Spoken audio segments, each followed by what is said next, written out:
And now, it's time for the College of Ice with Brian Brosdahl and Steve Panaz.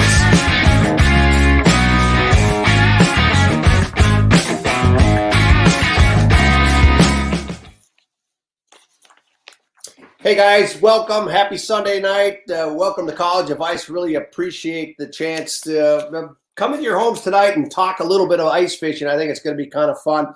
Hey, I finally got on the ice myself last night. Walked out in front of the house and every step was like,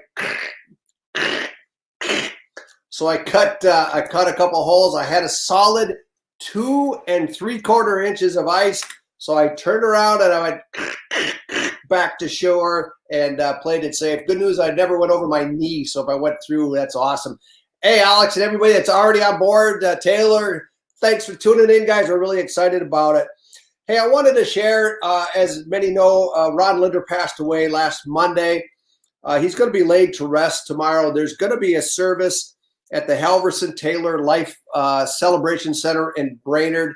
I'm not sure what the COVID request issues are going to be. So if you're going to plan to head up there, I would check ahead on that. But I can tell you on Facebook tomorrow at 11 a.m. at the Linder's Angling Edge, there's going to be a live tribute for an amazing man. Ron, I've been blessed to have known him for a number of years and the entire Linder family. And our prayers go out to Dolores, his wife of 64 years, his sons, daughter Dawn, and everybody, and especially Al.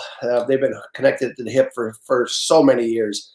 It's amazing. So, hey, I want to bring Bro in. I know Bro's been on the ice a little bit today. How are ice conditions where you're at up there, Bro? Well, you know, it's making a little bit every night. Today we had 7 to 8 inches of ice where I was at, and I was able to bring my machine out, as maybe Kai could bring that up here. We had good solid ice, and we're out quite a ways. There's another with this. There it is. So I was able to bring out some people. I had Grant and Hunter and Todd Dankert out today, and I pulled them.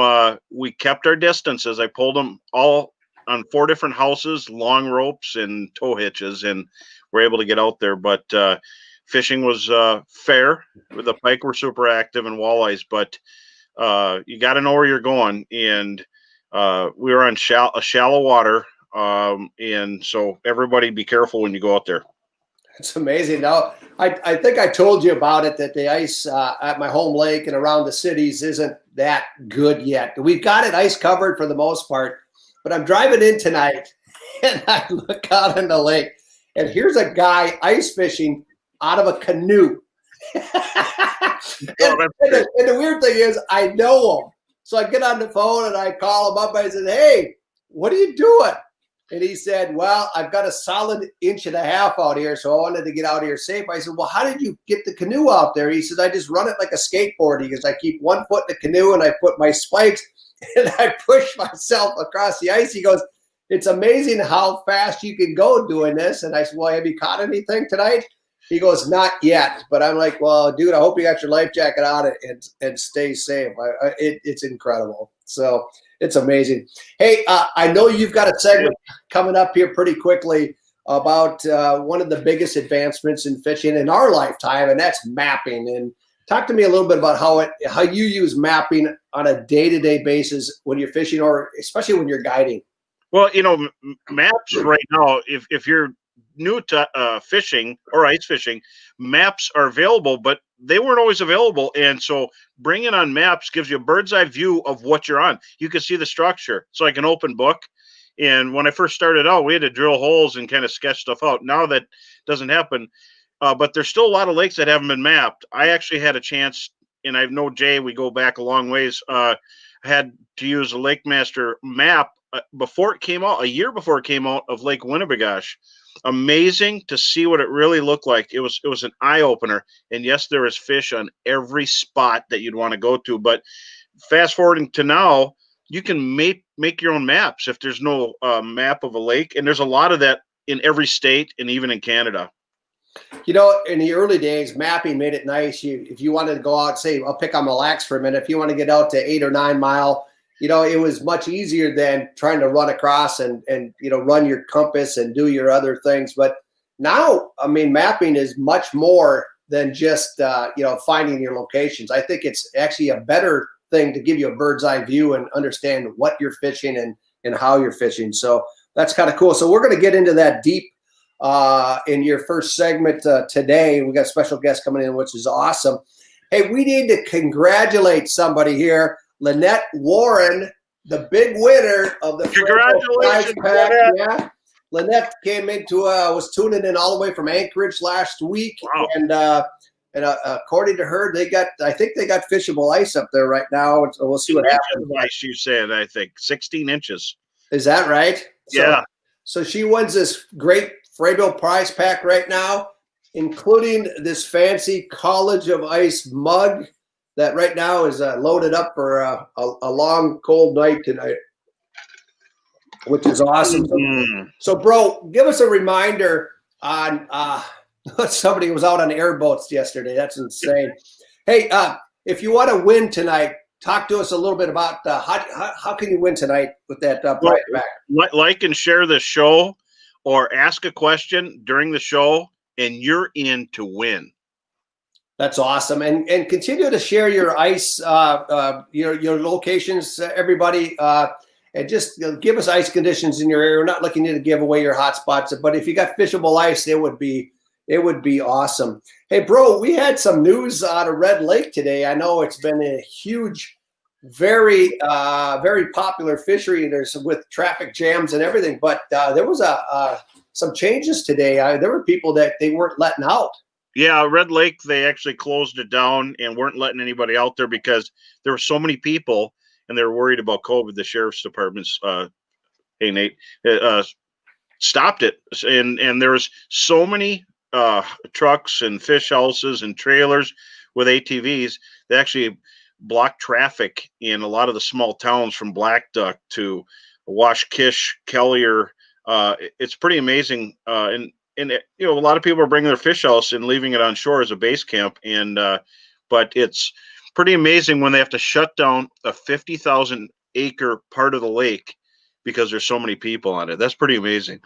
That's amazing, but it's also early in the season, so you don't have fishable ice that goes out miles and miles. So they're fairly limited in where they can put them right now. Make sure you call because they don't have parking for even a percentage of the people that are there. I mean, you can't just park on the highway because some of the highways are narrow with steep ditches. So call and make sure they got room for you. Hey, Chris, how you doing? And make sure that they do have room for you and try to maybe pack light and don't bring a lot of stuff. And I know ATV is nice, but you can't take them all the way. You might have to stop and then cross cracks that they have marked out. They have stake trails, and some places have long stake trails. So check with them before you go. Yeah, especially it's going to be warming up this week. But I just got a text about 3 minutes ago. My brother Mike just iced his first walleye of the season, a 17-incher on a small body of water just north of Mille Lacs. So they had about 4 inches of ice on about a 600-800 acre lake there. So it's opening up. So Red Lake, if it's not an option, there are a lot of other lakes that it appears will be open to safe ice as long as you're careful on the way to go out there and stuff. Yeah. Hey, we're going to bring in Jay Erwin in a little bit, but one of the things I wanted to talk to you about, and to be honest with you, if 30 years ago, Steve Panaz 30 years ago had never asked this question or even considered this, because eel pout were not considered a fish you wanted to target. It was a fish you wanted to avoid. But I know you're a fan of pout. I know you're a fan of targeting. Kind of if someone wanted to catch pout, talk about where do you fish and what kind of lures are you using? No, pout are a deep water fish. And that being said, sometimes they'll be in 20 or in the teens, but a lot of times pout can go down in 50, 60, 80 feet of water. And I've known scuba divers that live in the town where I'm at and have dove into lakes like Cass and Leech Lake, Walker Bay. And these are really deep waters. And when they get down below 40, 50 feet, most of the time it's all pout. But pout do rise up. And they'll come up to feed, and pout primarily feed on crayfish. And I found crayfish, like rusty crayfish, as deep as 48 feet of water, but I've heard people are actually catching them fishing for pout in 60. They grab onto your hook. Yeah. But pounding the bottom is very important. They don't have the best eyesight, but they find vibrations and they come to it. So I have a buddy in Cass Lake that guides all the time for pout, but I like fishing for them for fun. And Heather loves pout. That's her favorite fish to eat. It's like lobster, but just get a big jig or a big buckshot spoon with glow, put on a fathead or a bunch of them, and just keep pounding the bottom and lift it up if there's crayfish around there just a little bit off the bottom. But they'll come in and pound it, and a pout can't, they're fast when they decide to eat something. They'll come in and eat it. Yeah. But they're, as the winter progresses, they start schooling up and they get ready to spawn because they spawn under the ice. So they'll be schooling up on the edges of deep water in areas. So imagine a piece of structure, and using these maps you could make that has some kind of little ledge going down into the basin, really fast, steep breaks, the steepest breaks you can find in a lake near the deep open basin, and kind of just pound that bottom all around these areas, and you will catch pout. Make sure they're in the lake. So years ago, I know you remember this trip. There was about 10 or 12 of us came up and we fished on Winnie with you, and we wanted to have a big fish fry. So at the end of the day, everybody cleaned their fish and we threw them in a big pile, and we just started an assembly line of frying fish. But we wanted to make sure that people didn't eat too much. So we cleaned 2 5-6 pound pout and put the pieces in there. And we said, hey guys, enjoy, but the more you eat, the better the odds. And I'll never forget, you were the first guy to hold up your piece of fish and go, I got a pout. I have pout eyes. I can spot the fried fillet right away. And, it's really cool. They're fried, or what they like to do is boil them in 7-Up and then dip them in butter. And 8 inches where Chris Weichert was. Hey, I know where you were, but I won't say anything. But it's one of those things you just like lobster, and the little sweetness from the pop that you're cooking it in, and then eat it like that. But if you want to fry them, you could fry them. You could even put some Frank's Red Hot on them. Any way you want to cook them, but powder definitely neat. And they're belly and then back straps, so you don't even have to open the belly. You just take the back straps and the tail. And remember, pout just don't regenerate that fast. Hey, Jeff, you want to not beat up one spot too much. Don't take them all, because it takes a long time for them to regenerate. And they've done telemetry studies where pike or pout just don't replenish that much. Once a spot gets hit hard, they're gone, and you have to go to a new spot. There's very few there, so they kind of hold to a spot. They're like a big buck that hangs in one part of a swamp. Pout don't roam; they hold to spots. So that being found out, it just tells you that you want to conserve on it's not an endless amount of them in any body of water. So I know people have made limits for themselves, or they suggest limits of no more than 5 pout. But some people pound a bunch, but they're absolutely wonderful to eat.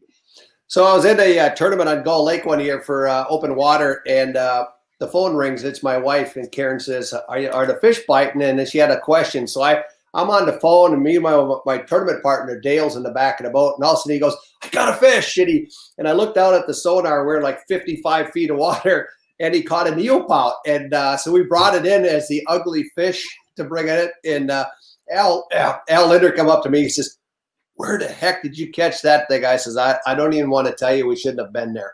Hey, bro, one of the questions that we keep getting, that keeps coming in is, what is in your mug, bro? Well, you notice the mug hides a crappie well. I'm real stealthy. I use my mug to hide crappies, but just some lake ice, from the lake I've been fishing on, a little bit of the water. I like the taste where I pulled my fish out of. Well, I hope you stay safe. Hey, I know you've got a very special guest you want to bring in tonight, Jay. And so I'm going to turn this over to you, and you guys are going to talk mapping.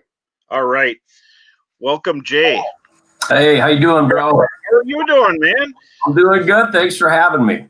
Absolutely. Jay is an expert, and he works with the Johnson Outdoors, all the mainly in sonar. And I've known Jay since Lake Master maps were being made. A long time ago, 15, 20 years ago now. Absolutely. And Jay's when it comes to mapping, nobody's going to know it like you because you've been surrounded in it. And in the past, making those maps have helped so many people. And maps actually help you figure out with 1 foot contours what the lake looks like.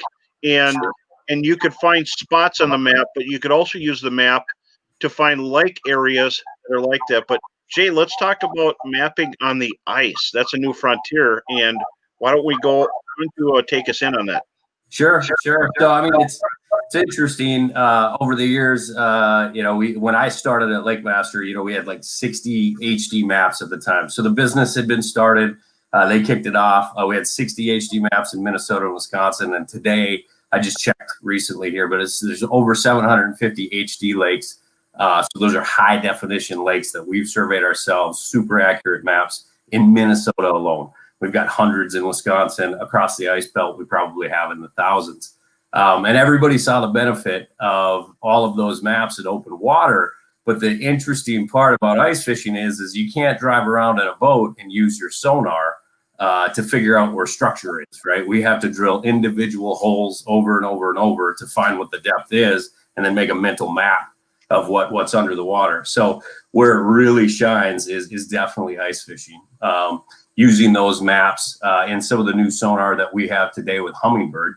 We've got the Sonar GPS Helix line that takes those Lake Master maps, and now you can use both at the same time to find both structure and find the fish once you get on it. Well, that's amazing, and it's actually surveying every hole. Just leave it on all day. Yeah, absolutely. So the other thing you could do with our Helix ice units is we allowed for you to map your own lake in open water, which is really easy because you're driving a boat around and about every second it takes a depth and a longitude, latitude, and it eventually creates a map for you. What we decided to do with some feedback from some of our pro staff, yourself included, bro, was how do we do that on ice? And we did figure out a way to do that with the Helix units, which is simply you mark the waypoint button once, and it gives you the option to either save it as a waypoint or an auto chart track or auto chart point rather.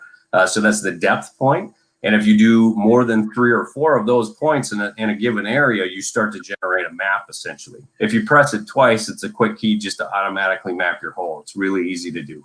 That's a bonus with the Helix because the Helix is just a great sonar, great for not just the mapping, but the actual maps you can get with Lake Master. It's a powerful tool, and for those people who are fishing Minnesota, there is one chip now that has Lake of the Woods, Lake of the Woods, Rainy Lake, and all the lakes that have been surveyed all on one chip.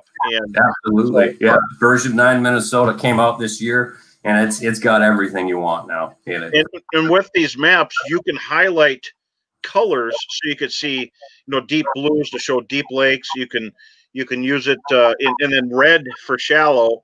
And there's different palettes you can use, and everybody's Helix is their own unit. You can design it and make it the way you want. And it sounds like a lot, but they're really simple to use, and it's a very easy program, and I just love how it works. But maybe Kai could bring up the Helix I have on the ice here. I want to show everybody what we're talking about. So if he can bring that up, the Helix is awesome. Now, you if you're going to use 360 on the ice, you want to use the Helix 8, 9, or 10. And I have one loaded in here. If he can bring it up, Kai. And those 8, 9, or 10 series, there it is, also have the ice mode in them if you want to switch back and forth. But you can run Mega 360 like you see on the ice, and this is obviously recent, right, bro? Yeah, this was actually today, and what I did is I drilled holes, and here's my Helix 8, and I would drill holes around where I'm seeing a lot of fish traffic and use the 360 to determine where the fish are at and go to that hole. And I was intercepting fish, and so were Grant and Hunter. You could see the fish coming, and you see there's fish 39 feet away. But the neat thing is these fish were right on the bottom, belly to the bottom, and you could see them. Yeah, you could tell the walleyes from the northerns. It's amazing, and you could see all around you all the time. So hands free, right? Yeah, hands free. And those guys they're doing the mad dash to the holes. I think I seen one guy push another one over to get to the hole. I love it. Yeah, it's been amazing, and that's cool technology. And it's come to the point where I can't believe you could actually see a fish resting on the bottom or moving slowly through the bottom, but you can with chirp technology. And so it's going to be something that people are going to want to look at and check out. So as far as Helix goes, could you go into the Helix G4 models? What is offered different from the G3s? So G4s are going to be new for open water this season. We're not going to have. Currently, what's for sale on the market today is going to be your G3. So it's always kind of a year behind is what happens. But the difference between G3 and G4 is pretty limited at this point in terms of what we're offering for ice. So it's more specific to what's available on open water. Anything that you're using G3 for, if you want to use it with Mega 360, will work as long as it's got mega side imaging in it. So it's got to be a network model. So that's got to be a Helix 8 or above, like you said. All of them come with chirp, and that chirp 2D sonar is what everybody's loving right now. I think you've got the dual view, right? If people still like the old flasher view, it's on one side, and you've got either a regular 2D view or a zoomed in 2D view of that chirp sonar, watching your sonar or watching for fish. And then you've also got the mapping views as well. Yeah, and what a powerful tool, because as you're fishing, you can look at a map, you can scout as you're fishing and watch your lure, and by doing the split screen. And the neat thing I like, and I have it right here, and I'm gonna bring it over, is I like this little kit you can get to put the heading sensor on, and the heading sensor is very important. It actually shows you what direction the fish are at, so that's kind of important. And then here's the actual 360. Pretty cool, and it's automatic. If it's out of the water, it automatically shuts off. But what a cool thing, and it's definitely going to be on my boat. But an amazing tool for ice, no matter what's out there. And as far as I like the question, we're getting some questions here. Do you use low, medium, or high chirp? I put it on as high as it goes because I want to see their nose hairs, and it's amazing. And I'll get some screen snapshots as soon as I can. Not the onesie twosies where we were today. There'd be one coming through, another one coming through. But if we can get a whole school coming in, I'll definitely put some snapshots up. But it's the technology is really amazing, and it's different from everything out there. Yeah, absolutely. Yeah, it's pretty amazing. Last year, using Mega 360 and the entire Helix kit, the Ice Helix kit, was your preconceived notions before of how walleyes move through a system change after you see it on 360. Sometimes you are in a big group. It's rare. More than times than not, you're seeing onesie twosies floating through here and there. But you do learn by watching that on Mega 360. You start to learn where the good spots and the bad spots are to fish. If you're only seeing one lone walleye cruising through, and they move pretty fast in the wintertime, you might want to move to a place where you're seeing maybe one or two floating through a lot faster through, on a different part of the lake. And it also, that Mega 360 also gives you a good indication of bottom hardness. It's just side imaging, right? So, yeah, you can see rocks, you can see logs. Absolutely. And in the basin, I've actually taken it to where there was crappies, and you can count every one of them. You could see all the crappies, you could see where they're at, and you can see where they're traveling through. Pretty amazing and pretty deadly, I think. Yeah, absolutely. Yeah, totally agree. And if there's any questions, we'll bring them up here from the viewers. But all right. So Jay, what kind of distance can you get out of a 360? So distance is distance around you, right? So I would say about 100 feet. It can go as much as 120 feet for Mega 360. But realistically, if you're going to get a really good image and a return, and obviously it depends on bottom hardness, but I think 70 to 100 foot range is really, on any direction. So you've got 140 feet to 200 feet all the way around you. I get a lot of questions about how far to set it. You could yes, great question. Is a live view? It's actually you could see the fish moving as the screen progresses. So you can see what direction they're going. You can monitor what direction and where they're going, but it picks up fish that are on the bottom. Yep. And so I like to set it at 50 feet because if you go too far, the fish are smaller. So it's really neat for that. Yeah, you're looking for those hot white dots, right? That's what I always call them when you're looking on side imaging or down imaging in traditional sonar views, open water. 360 is the same. You're looking for that hot white dot. That's kind of this oval shape, and the tighter you get your range, the better resolution you're going to get. You're right. So absolutely, and so for basins and for hard bottom areas, the fish really stand out. But I use mud, and you can see them clearly. But so that would be nice. Great question, Tony. But the real thing is you could see fish in the bottom, and it's completely different from that. Yeah, you could fish off the bottom, and I think the other one's more of above the bottom. So. What we found was like, and bro, you were there, right, when we were doing it on certain lakes testing last year, is you drop that thing in and you sort of have it within range of view depending on what type of fish you're fishing for. Panfish actually are a lot easier to do this with if they're nearby, and you're sort of fishing the holes around you while you're checking in on that 360. It's sort of hands free, and it's just giving you the lay of the land consistently over and over. Yeah, and you could actually use 360 and have a map on there. And, I saw paper maps look up. Thanks for coming out, Jay. I really appreciate it. Some cool technology, and we're going to be fishing with you soon. Hey, thank you, bro, and thanks, Frabill. You guys are putting on a great show. Awesome. Up next, we got Tim Thomas, and Steve should be coming back.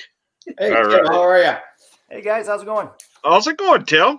Good. Things are good. We got a little bit of snow here, but ice is lacking still.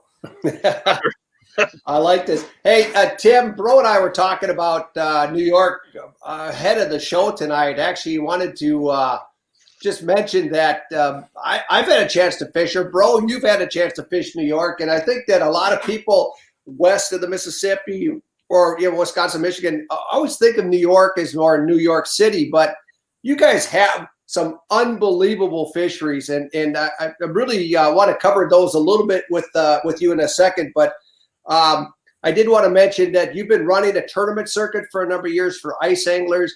You're involved in a charter service. You're actually going to get your captain's license, it sounds like, but you're also a full-time teacher. And I think it's really cool that you're able to build a very solid career in the fishing business above and beyond your teaching career. Can you kind of tell us a little bit about what you got going on in terms of the tournaments and how people can get involved? Yeah, absolutely. So the tournaments we've been running since about 2011, 2012.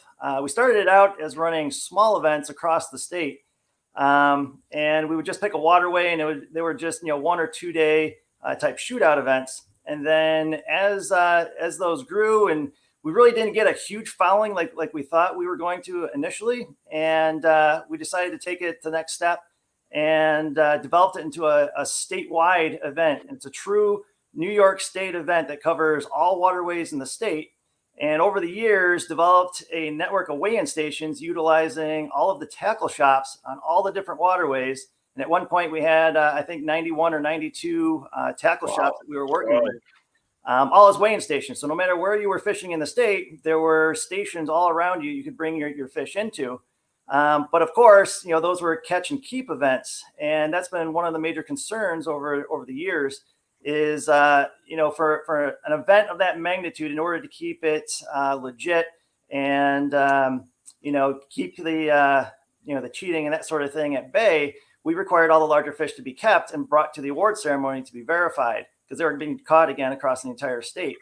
And so the bigger fish were being kept, and that's always been a concern. So this year we have switched over to the Fish Donkey app platform, where all fish are measured by length. And then once the fish are entered now, it's the angler's choice whether they're going to keep it for table fare or mounting, or they can release the fish. And now all the larger fish can be released. And it's really taken off this year. Our numbers are up threefold from what they have been in the past. I think the anglers are really gravitating towards it and really looking forward to the event this year. That's incredible. And I think one of the things that does too is it keeps you in tune with the fisheries. You understand what lakes are producing the biggest fish. And take us through, I mean, New York has some amazing fisheries, and these are fisheries that are great destinations for anglers across the country. But take us through maybe your top 5 or 6 different locations and talk about maybe what's offered at each one of them. Sure. So that was one of the reasons we put that the statewide event together, was to highlight the fishery that we have here in the New York State Winter Classic and Summer Classic in the summertime. And so we have a world-class fishery here in many locations. It's not like we have 1 or 2 waterways like you mentioned. So for instance, we got the Great Lakes, obviously, Lake Ontario, Lake Erie. Those fisheries are just amazing. You got salmon to 40 plus pounds in Lake Ontario. You've got walleye that are pushing mid to upper teens caught on a yearly basis, and we've seen those entered into our tournaments. The walleye that go back and forth between the Bay of Quinte and Chameau Bay. Chameau Bay is notorious here in New York for the home of the large walleye there and the lower part of the St. Lawrence. So those are fantastic. You got the Finger Lakes. There's a whole multitude of lakes there now. Hold on now. When you're talking teen-sized walleyes, you don't gloss over this. So where is that bay in terms of closest town? When does that fishery typically start? When do you typically have safe ice, or is it an ice fishing situation? You can catch them both in ice or open water. The open water, they go out to the deeper waters. There's islands up in that region where they tend to hang out, where you have the deep drop-offs. But the ice season is amazing. Up on Chameau Bay, it's the northeast corner of Lake Ontario. Chameau is the town that's right there. We can have access. I like that name. Yeah, easy to remember. Yeah. Yep. But it's not uncommon to have literally 500, 1,000 anglers on that bay in the wintertime when the walleye bite's going on. There's a really strong pike and perch fishery there as well. You can catch an enormous amount of perch. And up in that region is one place where there is no limit for perch, because there's still some commercialized fishing there. So you can go up there and literally, if you're fishing out of a boat, you can literally fill up your boat if you wanted to with perch. And there's a market for it. Wow. You make money each day just catching fish. Yep, exactly. But so mid-teens, talking about 14, 15, 16 pound walleye are caught there traditionally. I don't know that you can go up there and catch 10 plus pounders. I think some of the guys may have been able to do that, and they could talk on that fish that on a regular basis. But it's not uncommon to go up there and get at least 1 over 10 pounds in an outing. It's a really great fishery there. But some of the other fisheries too, like the Finger Lakes, as I mentioned, there's multiple lakes in the central part of New York where you can catch 2 plus pound perch. You can catch sunfish and bluegill that are over a pound. We've got pike fisheries that a multitude of those lakes as well can hold pike over 20 pounds. The Sacandaga Lake near Albany has pike over 30 pounds. We've got smallmouth and largemouth that are pushing 7, 8 plus pounds. And the list just goes on. It's an amazing place here to fish these different waterways. Is Champlain a big winter fishery? Champlain is they do quite a bit there, but it's I don't think it freezes as much. I've never fished there myself. I'm located here in Ontario, New York, which is right on Lake Ontario, halfway between Rochester and Syracuse. Yep. So I predominantly fish the areas around Lake Ontario, the Finger Lakes. And then I go up into the Adirondacks to fish Black Lake and some of the tournaments up in the Adirondacks. So that's predominantly where I'm targeting my efforts. So, bro, when you had a chance, what lake did you fish, or you've been out there a number of times? Silver Lake of the Finger Lake chain. It had quite a few tournaments. I had a chance to try it, and there was big panfish, pound perch. Or not all of them were pound, but nice perch, big bluegills, nice crappies, and even walleyes out of the same hole. You never know what you're going to catch there. I never had a chance to go try Sodas or Chameau or any of that, but I've done seminars all around Champlain, and that's a gigantic body of water there in itself, and just world-class fishing. But upstate New York is beautiful. It's just like Minnesota, except 2 Great Lakes, not just one. And and they also have a dinosaur barbecue in Syracuse, if I remember right. And I survived that. Just be nice to the hostess, or you ain't going to get a good spot. So bro kept using the term buffalo perch. What's the story on that? So buffalo perch, those are the ones that have the big like hump on the front. Yeah. Seneca Lake has been notorious for those, and it's almost considered like a separate breed of perch. And predominantly in the past, Seneca Lake was the pronounced place. If you wanted to catch a 2+ pound perch, one to put on your wall, you'd want to go to Seneca Lake. But over the years, that's had a lot of pressure because of that, and the numbers have gone down. But at the same time, the other Finger Lakes have sprouted up, and now you can catch these 2+ pound perch in a multitude of locations and on a regular basis. There was a post I put up in the springtime where one of my buddies went out fishing with me, and we got 40. I think we had 43 perch, and it was over 50 pounds for 43 perch. Wow, that's insane. Amazing. So the state of Minnesota in open water allows you one fishing line, unless you're in the Great Lakes or something. And then in the winter, you can fish 2 lines. The state of New York allows how many lines can you fish with at one time per person? Yep. So 3 in the summertime in the open water and 7 on the ice. And it's any combination. It could be jigging rods, tip ups, doesn't matter. It's 7 lines, any combination. Your odds go up there. So, bro, if you're guiding and you had, say, 7 guys and 7 lines out, you'd have 49 lines out. I think you'd be worn out by days end, right? I think you'd have to have extra gas to drive around it. I mean, I've seen the spreads of tip-ups there, and you don't want to go through them. You might be in trouble trying to go through them. So you have to go around these spreads of tip-ups, and you get a big group, you must as well just leave. Wow. So when you're fishing 7 tip-ups or 7 lines, I mean, what's your strategy? How many of those are tip-ups? How many are rod and reel line, or what? How are you doing that? So a lot of it depends on. And Champlain is 15 lines according to Eric. Is that right? Wow. I haven't heard 15. I know across most of the state is 7. Like I said, I haven't fished Champlain. Maybe that's the case. Or what they want to do. Oh, that's incredible. That's incredible. But no, fishing 7 lines, it really depends on your mode of fishing. In a lot of the tournaments, they're specific. And so if it's a pike only tournament, then we're fishing predominantly tip ups, and we're moving them and orchestrating them according to where we see the pike going through our spreads, and then capitalizing on those tracks. And that's again where mapping comes in huge, because that could be along a weed line, it could be off a slight drop. And those are huge when it comes into capitalizing on that bite for a specific species like pike. But if we're in a multi-species mode and we're doing perch and pike, a lot of times what a lot of guys will do, will put out 5 tip-ups, and then the other 2 rods we'll have in the house or nearby.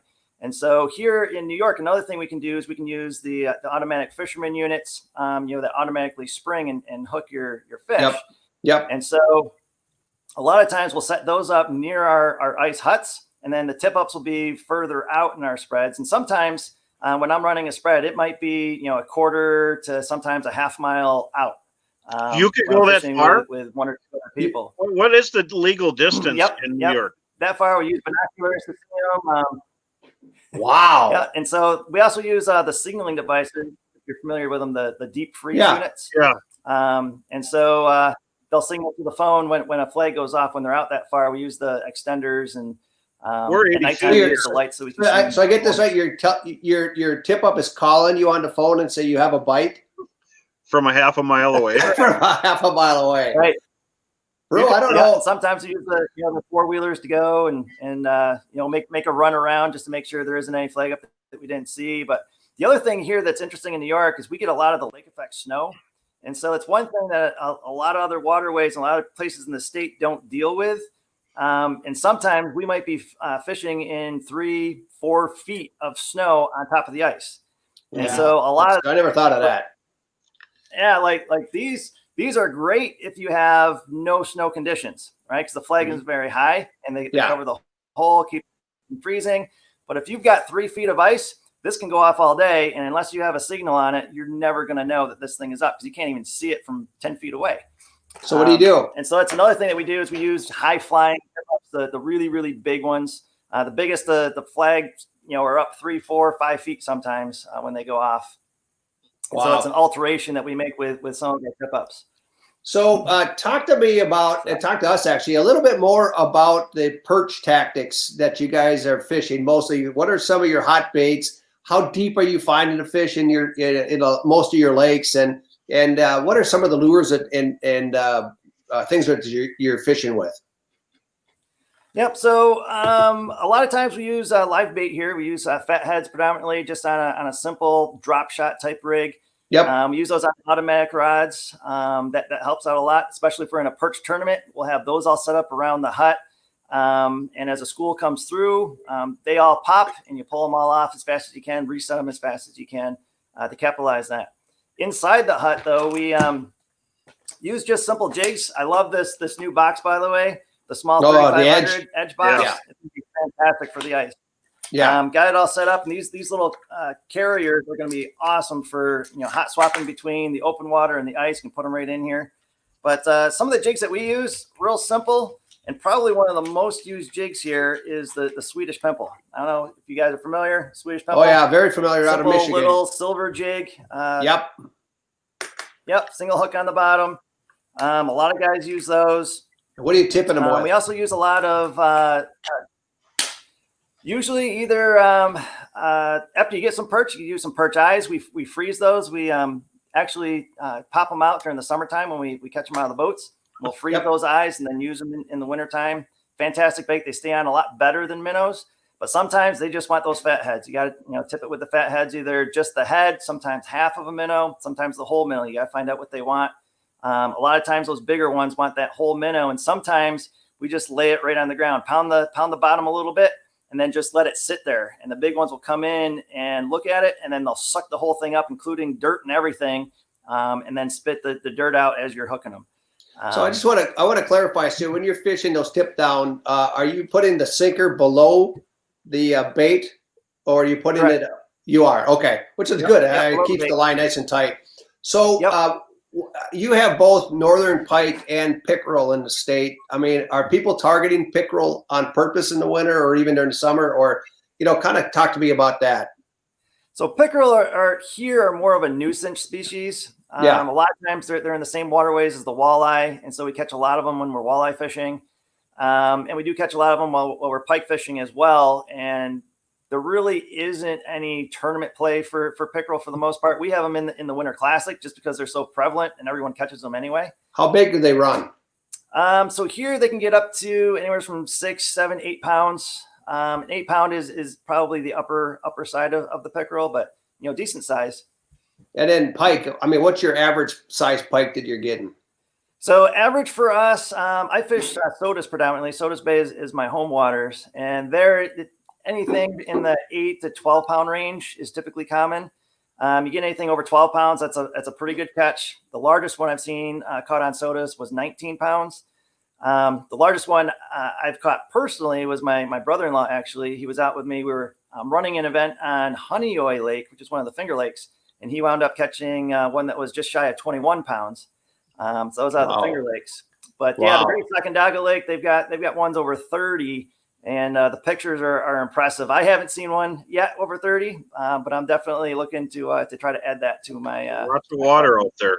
That's amazing. Mm-hmm. So Tim, if somebody wants to participate in the tournaments that you're running this winter, how do they get more information on them? So you can check it out on our website. It's nyswinterclassic.com. Same thing for the summertime, nyssummerclassic.com. You can follow me on Facebook. We also have Facebook pages for the tournament. And actually, just before your show, I was doing a live show. We're doing the 12 Days of Christmas giveaway right now, where you can win packages that include all kinds of gear from our different sponsors. And we have a whole host of different sponsors, including Plano and Frabill. That's very cool. Well, Tim, hey, we'd like to thank you for joining us tonight. Really cool information. I never imagined, bro, 7 lines. Yeah, and we'll definitely share it on the Bro Road Show. So just know that to get the word out on your stuff there. That's awesome. Absolutely. Awesome. Appreciate it, guys. And thanks for coming out. Yeah, absolutely. If you guys come out to New York, we'll definitely have to get out and do some fishing. I would love to. Yeah, I agree. I would love to as well. Thanks so much for joining us on College of Ice tonight. All right, take care, fellas. Tight lines. Yeah, bye. Bro, 7 lines, dude. Oh, I don't know. I don't know if I want to put all those out. Every time I've been there, there's been like feet of snow. I mean, up to your hips, and so you could put 7 lines out, but by the time you get to the 7th line, I don't know. That'd actually be good exercise or heart attack or one or the other. So when I was a kid, we used to go out on Mille Lacs, and we'd have like 5 or 10 of us, and we'd put out our 2 tip-ups for each, but we'd put them in the position like a football field, and then the first eel pot we'd catch, we'd freeze, and we'd use that as the football. And then we'd play it. And the rule was whoever got to the tip-up first, no matter whose tip-up it was, got to catch the fish. And I don't know how many broken legs and busted noses and arm surgery we had after the end of the season, but it was a heck of a lot of fun. Good comments here. And yeah, you can't use perch eyes in Minnesota. Yes. And we have 2 lines. But in the states where they allow them, perch eyes do work really well. And you probably only need 1 or 2 the whole day. They're so strong, they stay on. But yeah.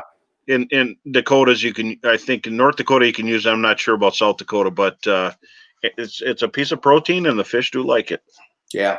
Hey, I want to bring Martin Zorn with Cabela's in Rogers, Minnesota. This is the store closest to home for me, and unfortunately, they had too good of a inventory and too many things I need to buy. So, Martin, if you're on board, love to have you on.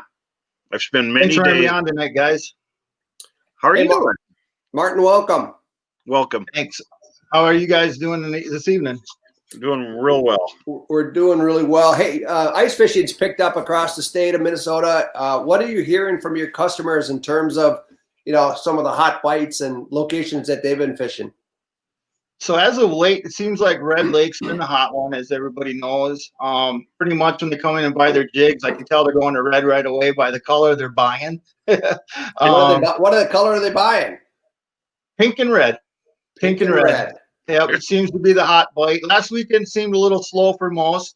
But in general, red's really going good. We haven't heard much on Lake of the Woods, so that's been a little timid lately. I was out this morning and driving around the local lakes, just checking ice in North Cambridge area. And I see bro's got his picks on his jacket there. A lot of guys are walking without them, and that's a little concerning on this early ice this year. Make sure you guys walk with your spikes and your spuds, because it's varying from 3 to 5 inches in the Cambridge area. Oh, yeah. And it's nice that you're actually getting ice there. And I don't want to name the lake, but you have a big shallow lake there, that one that's not too far away. Are they still fishing that? I know exactly which one they are. The numbers have dwindled over the last couple of years, but there's still some nice ones in there.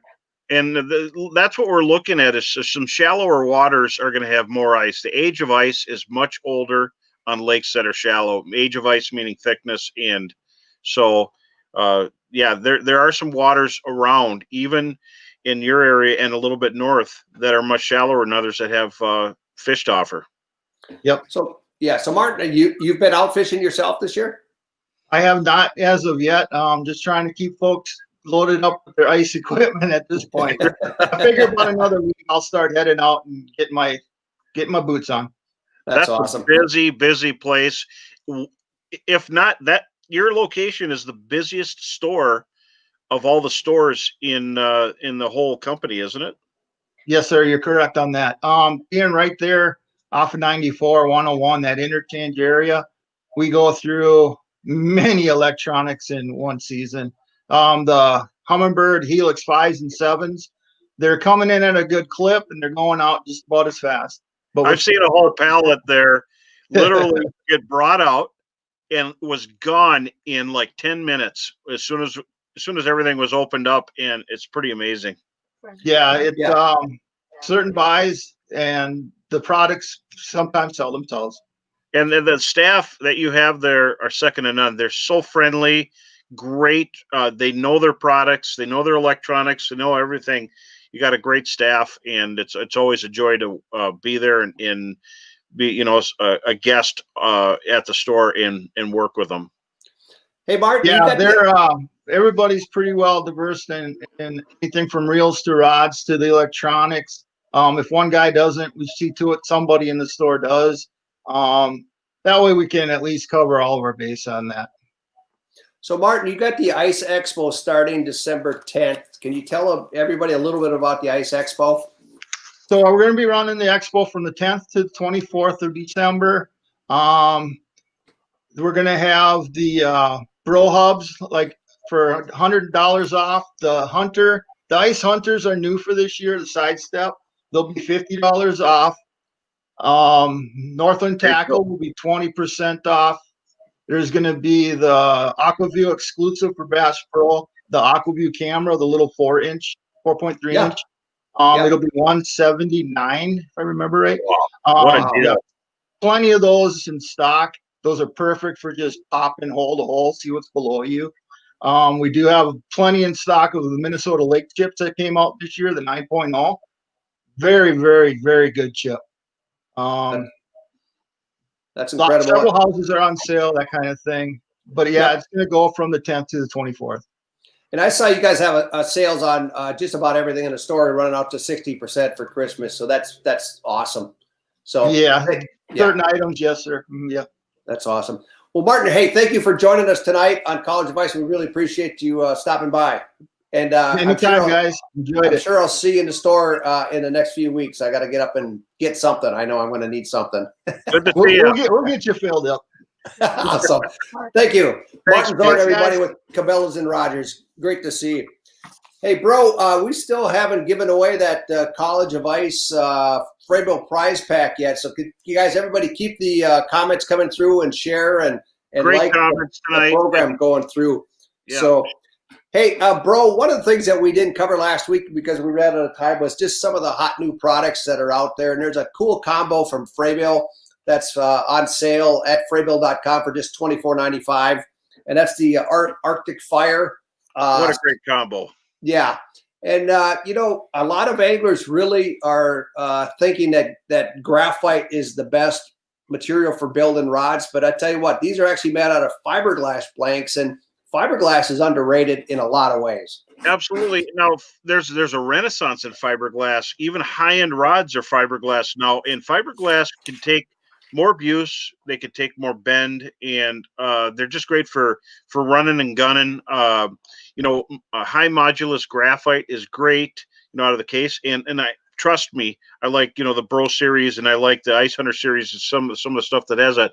But glass rods are just tried and true, and they work great. And that one has a nice reel seat, a really good reel seat. What I mean by reel seat, you could put the reel. It's held in there, not taped.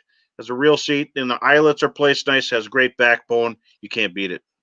I remember getting my first custom graphite rod, and I had it. I got actually for my wedding, and it was like I drive across the ice like this, like try to baby it. And one day I came out, and there was no tip on it. I was ready to cry. So we really do abuse fishing rods going across the lake and things. So fiberglass makes sense. And I got a great story for you here. Yeah, in my guide trips, I had a friend of the family, Roger Schrade, come on a trip one time, and he had this custom rod made, and it was like just really cool looking, and he had a case. He talked about it all summer for ice. He gets there, we go out fishing on the ice, and everybody's fishing in the group, and I'm like, Roger, are you gonna use that rod?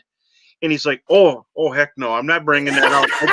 And he'd show it to us, and he's on the ice. He goes, no, and so he kept it in a case, and he never brought it out. But he was a DJ at Heather and my wedding, and he's passed on since. But just a great story about if you have too much of a high-end rod that you don't want to use it. It was just hilarious. I couldn't believe it. That's amazing. Hey, one other thing I wanted to mention. I know you're a big fan of the AquaView, the Revolutions, the Micro Revolutions. There's a Micro Revolution Pro with a 5-inch screen. And what's the difference between that? Oh, there we got a screen up here, right? What's the difference between the three? Well, basically, you're starting out with like a 4300 series. That one has a very good screen. You have to wind up the cord on your own. As you move up, you get into the spool, which winds, as you can see here. If I bring it right there, there's a reel on the back, and then you go from there. And the pixelation is amazing. The clarity, the brightness of the screen. You got a cover on it to help for sunlight, and the pro actually records, and recording is not about putting it on the internet, although I do that, but recording, And a lot of people do, yeah. you can study what you've seen. So even if you're not going to put it on the internet, you still want to get record so you can look back at what you had there, and all of them fit on a rod like this, so you can hook them up to stuff in your fish house and see what's down there and watch them bite, set the hook. And one more thing is you could use it as like a game cam. You put the AquaView down in a tip-up hole or a dead stick hole, and you can watch fish come over to that spot. So, it's kind of cool to have maybe 2 AquaViews. That's really cool. Hey, I want to cover a topic that we haven't talked about really yet. John, thanks for all your comments, and Kendra as well. Congratulations on winning. But, there's so many different types of minnows out there. And I was fishing in Europe. They were catching these little fish they called mute, which are basically fathead minnows. But, I mean, crappie minnows are extremely popular. Fatheads are real popular. Shiners, the different types of shiners are popular. You got red tails and chubs and suckers and things. What is your go-to minnow day-to-day for, say, let's just cover walleye fishing, because perch, I haven't seen a huge difference. But for, say, walleye or pike. Obviously we can't hardly get spot tails anymore, but they're utterly amazing. You're guaranteed to get a bite if you got spot tails. I love emeralds. That would be my number 2, and emeralds work everywhere. I've used them, and the walleyes crush them. But if I can get rainbows over fatheads, rainbows just wiggle more. They're a bloody bait. If you snip them in half, they just bleed a lot, and the walleyes just punish rainbows. And if you could hook them on a gamakatsu, but I like using rainbows. Like today, I was using a Northland Firebelly spoon with that light stick, and I had a rainbow torso. So I like to use 3/4 of the minnow, leave the air sac in there, and it wiggles on your hook, the bloody stump. And just it sounds terrible. It sounds like a horror movie. The bro minnow crusher. Yeah, so you snip it off just below there, and then as far as keeping the shiners alive, we like to use the Magnum bait station, and I got a 30-quart in my house. My garage isn't heated right now, so I got a 30-quart in there, and I got a bubbler, so I recycle bait. And you can save your bait, keep it lively. You put a lively rainbow down in any lake in Minnesota, it's going to get crushed. And rosy reds, if we can get them, they're awesome. I mean, they're colorful, So yeah. And how often are you using any type of red tail or suckers in the winter? If I get some red tails, but they've pretty much sold through. But I do find them in the batches, and I save them. I could see a red tail through 100 minnows, and I could see them and grab them. But there are some really cool. And then there's one called a grassy shiner, and this is the one that some of us guides fight over at the bait shops. There are some bait shops that'll sort out grassy shiners. They look like a fathead, but they got shiner scales on them. So the river shiners, a lot of guys call them river shiners, right? Well, no, they're not river shiners. They're not round nose shiners. They're not river shiners. The common river shiners, the big mouth shiners that actually clean out the red tail nest. These are grassy shiners. They look like a fathead in a bucket. You take them out. They got beautiful scales on them. All right, here's what you need to do on Wednesday's show. I need a picture of a grassy shiner that we could share on the program here. All right? I might have one somewhere. I'd have to look back about 10,000 photos, but it's a coveted bait, and they ration them, but it doesn't seem like I can get them anymore because I think the bait shop owners all fish, so they save them for themselves. Well, I want to see a grassy shiner. So everybody, we're going to hold bro to it this week. So, hey, we're going to have to start wrapping things up. We got a couple minutes left is all, but we got a really cool show coming up on Wednesday. We're going to talk about one of my favorite subjects, which is deep water crappie. And we're talking these basin fish that are running 35, 40, 45 feet down, which is going to be fun. And then we're going to take a little trip with 2 young anglers out of the Twin Cities area that love to fish big sturgeon through the ice on the St. Croix River and elsewhere, Grant and Hunter. And you were actually out with them today. So they're fun guys to bring on board. And looking forward to talking to those guys. And they're hard workers. And we're scouting new areas. Grant and Hunter drill holes, and they don't walk on the ice; they run. So I like that energy that they got. And here's I got a picture of us today out there. We're distance were at a distance, but I was pulling them behind my sled. That's hilarious. And then we're going to have Eric Brandwright's going to give us some updates on ice conditions in the glacial lake region of South Dakota, which is hugely popular and stuff like that. So, hey, everybody, again, I want to say goodbye to a very, very good friend and just an incredible man, Ron Linder. We've got a short video here as a tribute to Ron. It's going to run for about 15, 20 seconds. Bro and I are going to connect offline. We're going to pick a winner for tonight's Frabill. So please hang around, and if you can, please connect in with the Linder family during the celebration of Ron's life tomorrow, either on Facebook or if you're actually going to go to the event. But here's a video. Everybody, thanks for checking in. Thanks for tuning in tonight. College of Ice, bro. Always fun, man. It's always fun. We'll see you in a few minutes, and we'll announce a winner here. All right. Kai, go ahead. To stuff 50 wild and woolly years into a few minutes will take some doing. From our start in 1963 as the Linder Lure Company in Chicago until today as Linder Media Production, we would take a few weird bends in a row. By 1965, Al and I had already fished a number of tournaments, which were just beginning.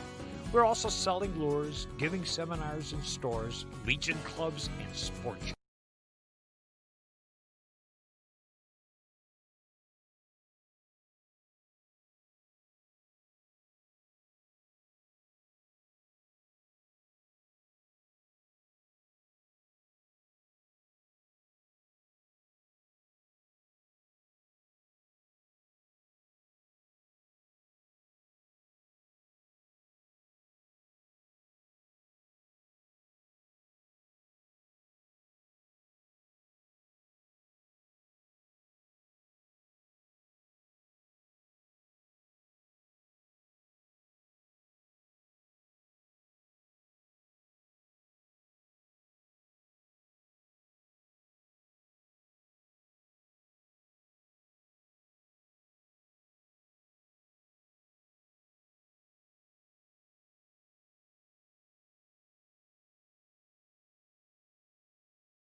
Hey guys, we've crunched the numbers. We've gone through the names, and we've boiled it down, bro. Who's the winner tonight?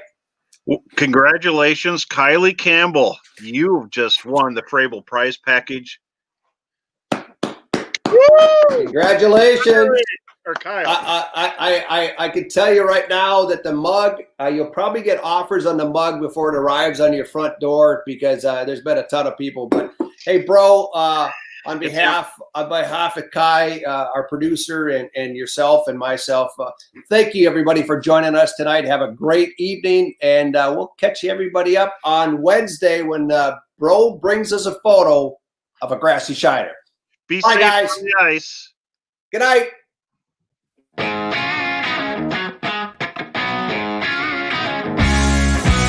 Thanks for watching this week's College of Ice. Stay tuned for all new episodes coming up.